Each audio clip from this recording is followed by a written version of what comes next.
പ്രിയപ്പെട്ട കൂട്ടുകാരെ, പുതിയൊരു വീഡിയോയിലേക്ക് എല്ലാവർക്കും സ്വാഗതം. ബൈബിൾ വായന, ബൈബിൾ റീഡിംഗ്. യോഹന്നാൻ അധ്യായം 16, 21/3/2025.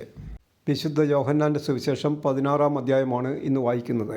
21 അധ്യായങ്ങൾ ഉള്ള വിശുദ്ധ യോഹന്നാൻ്റെ സുവിശേഷം മാർച്ച് 1-ാം തീയതി മുതൽ വായിച്ചു തുടങ്ങി. ഇന്ന് 16-ാം അധ്യായം വായിക്കുന്നു. മാർച്ച് 26-ന് ഈ വായന പൂർത്തിയാകുമെന്ന് പ്രതീക്ഷിക്കുന്നു. ഇന്ന് 21/3/2025. ഇന്ന് വായിക്കുന്നത് 16-ാം അധ്യായം. യോഹന്നാൻ അധ്യായം 16. നിങ്ങൾക്ക് ഇടർച്ചയുണ്ടാകാതെ ഇരിക്കേണ്ടതിനാണ് ഞാൻ ഇതെല്ലാം നിങ്ങളോട് പറഞ്ഞത്. അവർ നിങ്ങളെ സിനഗോഗുകളിൽ നിന്ന് പുറത്താക്കും.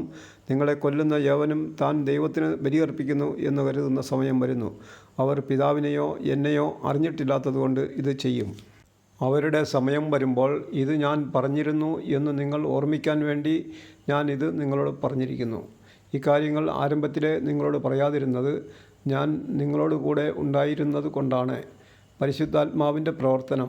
എന്നാൽ ഇപ്പോൾ ഞാൻ എന്നെ അയച്ചവൻ്റെ അടുക്കലേക്ക് പോവുകയാണ്. എന്നിട്ടും നീ എവിടെ പോകുന്നു എന്ന് നിങ്ങളിൽ ആരും എന്നോട് ചോദിക്കുന്നില്ല. ഞാൻ ഇതെല്ലാം നിങ്ങളോട് പറഞ്ഞതുകൊണ്ട് നിങ്ങളുടെ ഹൃദയം ദുഃഖപൂരിതമായിരിക്കുന്നു. എങ്കിലും സത്യം ഞാൻ നിങ്ങളോട് പറയുന്നു, നിങ്ങളുടെ നന്മയ്ക്ക് വേണ്ടിയാണ് ഞാൻ പോകുന്നത്. ഞാൻ പോകുന്നില്ലെങ്കിൽ സഹായകൻ നിങ്ങളുടെ അടുക്കലേക്ക് വരികയില്ല.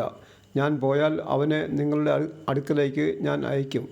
അവൻ വന്ന് പാപത്തെക്കുറിച്ചും നീതിയെക്കുറിച്ചും ന്യായവിധിയെക്കുറിച്ചും ലോകത്തെ ബോധ്യപ്പെടുത്തും. അവർ എന്നിൽ വിശ്വസിക്കാത്തതിനാൽ പാപത്തെക്കുറിച്ചും ഞാൻ പിതാവിൻ്റെ അടുക്കലേക്ക് പോകുന്നത് കൊണ്ടും നിങ്ങൾ ഇനിമേൽ എന്നെ കാണുകയില്ലാത്തത് കൊണ്ടും നീതിയെക്കുറിച്ചും. ഈ ലോകത്തിൻ്റെ അധികാരി വിധിക്കപ്പെട്ടിരിക്കുന്നതിനാൽ ന്യായവിധിയെക്കുറിച്ചും ബോധ്യപ്പെടുത്തും. ഇനിയും വളരെ കാര്യങ്ങൾ എനിക്ക് നിങ്ങളോട് പറയാനുണ്ട്. എന്നാൽ അവ ഉൾക്കൊള്ളാൻ ഇപ്പോൾ നിങ്ങൾക്ക് കഴിവില്ല. സത്യാത്മാവ് വരുമ്പോൾ നിങ്ങളെ സത്യത്തിൻ്റെ പൂർണ്ണതയിലേക്ക് നയിക്കും. അവൻ സ്വമേധയാ ആയിരിക്കയില്ല സംസാരിക്കുന്നത്. അവൻ കേൾക്കുന്നത് മാത്രം സംസാരിക്കും. വരാനിരിക്കുന്ന കാര്യങ്ങൾ അവൻ നിങ്ങളെ അറിയിക്കും. അവൻ എനിക്കുള്ളവയിൽ നിന്ന് സ്വീകരിച്ച് നിങ്ങളോട് പ്രഖ്യാപിക്കും. അങ്ങനെ അവൻ എന്നെ മഹത്വപ്പെടുത്തും. പിതാവിനുള്ളതെല്ലാം എനിക്കുള്ളതാണ്. അതുകൊണ്ടാണ് എനിക്കുള്ളവയിൽ നിന്ന് സ്വീകരിച്ച് അവൻ നിങ്ങളോട് പ്രഖ്യാപിക്കും എന്ന് ഞാൻ പറഞ്ഞത്. ദുഃഖം സന്തോഷമായി മാറും. അല്പസമയം കഴിഞ്ഞാൽ നിങ്ങൾ എന്നെ കാണുകയില്ല. വീണ്ടും അല്പസമയം കഴിഞ്ഞാൽ നിങ്ങൾ എന്നെ കാണും. അപ്പോൾ അവൻ്റെ ശിഷ്യന്മാരിൽ ചിലർ പരസ്പരം പറഞ്ഞു, അല്പസമയം കഴിഞ്ഞാൽ നിങ്ങൾ എന്നെ കാണുകയില്ല. വീണ്ടും അല്പസമയം കഴിഞ്ഞാൽ നിങ്ങൾ എന്നെ കാണും എന്നും ഞാൻ പിതാവിൻ്റെ അടുത്തേക്ക് പോകുന്നു എന്നും അവൻ നമ്മോട് പറയുന്നതിൻ്റെ അർത്ഥമെന്താണ്?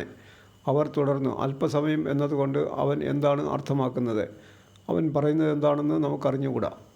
ഇക്കാര്യം അവർ തന്നോട് ചോദിക്കാൻ ആഗ്രഹിക്കുന്നു എന്ന് മനസ്സിലാക്കി യേശു പറഞ്ഞു, അല്പസമയം കഴിഞ്ഞാൽ നിങ്ങൾ എന്നെ കാണുകയില്ല.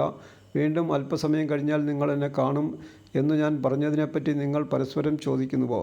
സത്യം സത്യമായി ഞാൻ നിങ്ങളോട് പറയുന്നു, നിങ്ങൾ കരയുകയും വിലപിക്കുകയും ചെയ്യും, എന്നാൽ ലോകം സന്തോഷിക്കും.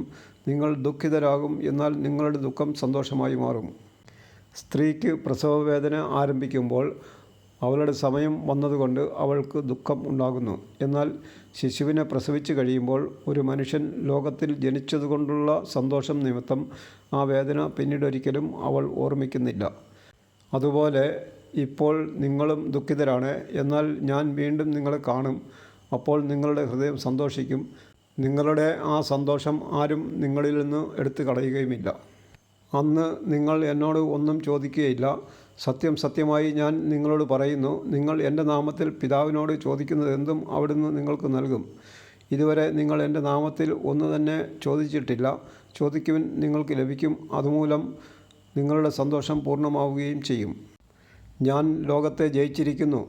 ഉപമകൾ വഴിയാണ് ഇതെല്ലാം ഞാൻ നിങ്ങളോട് പറഞ്ഞത്. ഉപമകൾ വഴിയല്ലാതെ ഞാൻ നിങ്ങളോട് സംസാരിക്കുന്ന സമയം വരുന്നു. അപ്പോൾ പിതാവിനെപ്പറ്റി സ്പഷ്ടമായി ഞാൻ നിങ്ങളെ അറിയിക്കും. അന്ന് നിങ്ങൾ എൻ്റെ നാമത്തിൽ ചോദിക്കും. ഞാൻ നിങ്ങൾക്ക് വേണ്ടി പിതാവിനോട് പ്രാർത്ഥിക്കാം എന്ന് പറയുന്നില്ല. കാരണം പിതാവ് തന്നെ നിങ്ങളെ സ്നേഹിക്കുന്നു. എന്തെന്നാൽ നിങ്ങൾ എന്നെ സ്നേഹിക്കുകയും ഞാൻ ദൈവത്തിൽ നിന്ന് വന്നുവെന്ന് വിശ്വസിക്കുകയും ചെയ്തിരിക്കുന്നു. ഞാൻ പിതാവിൽ നിന്ന് പുറപ്പെട്ട് ലോകത്തിലേക്ക് വന്നു. ഇപ്പോൾ വീണ്ടും ലോകം വിട്ട് പിതാവിൻ്റെ അടുത്തേക്ക് പോകുന്നു. അവൻ്റെ ശിഷ്യന്മാർ പറഞ്ഞു, ഇപ്പോൾ ഇതാ നീ സ്പഷ്ടമായി സംസാരിക്കുന്നു, ഉപമയൊന്നും പറയുന്നുമില്ല. നീ എല്ലാ കാര്യങ്ങളും അറിയുന്നുവെന്നും ആരും നിന്നോട് ചോദിക്കേണ്ട ആവശ്യമില്ലെന്നും ഇപ്പോൾ ഞങ്ങൾ മനസ്സിലാക്കുന്നു. നീ ദൈവത്തിൽ നിന്ന് വന്നുവെന്ന് ഇതിനാൽ ഞങ്ങൾ വിശ്വസിക്കുന്നു. യേശു ചോദിച്ചു, ഇപ്പോൾ നിങ്ങൾ വിശ്വസിക്കുന്നുവോ? എന്നാൽ നിങ്ങൾ ഓരോരുത്തരും താന്താങ്ങളുടെ വഴിക്ക് ചിതറിക്കപ്പെടുകയും എന്നെ ഏകനായി വിട്ടുപോവുകയും ചെയ്യുന്ന സമയം വരുന്നു. അല്ല, അത് വന്നു കഴിഞ്ഞു. എങ്കിലും ഞാൻ ഏകനല്ല, കാരണം പിതാവ് എന്നോട് കൂടെയുണ്ട്. നിങ്ങൾ എന്നിൽ സമാധാനം കണ്ടെത്തേണ്ടതിനാണ് ഞാൻ ഇത് നിങ്ങളോട് പറഞ്ഞത്. ലോകത്തിൽ നിങ്ങൾക്ക് ഞെരുക്കമുണ്ടാകും. എങ്കിലും ധൈര്യമായിരിക്കുവിൻ, ഞാൻ ലോകത്തെ കീഴടക്കിയിരിക്കുന്നു. 21 അധ്യായങ്ങളുള്ള ഈ സുവിശേഷം മുഴുവൻ വായിക്കാൻ കൃപ തരണമേ എന്ന് ദൈവത്തോട് പ്രാർത്ഥിക്കുന്നു. ഇന്ന് വിശുദ്ധ യോഹന്നാൻ്റെ സുവിശേഷം വായന 16-ാം അധ്യായം പൂർണ്ണമായി. അതിന് സഹായിച്ച ദൈവത്തോട് നന്ദി പറയുന്നു. Thank you.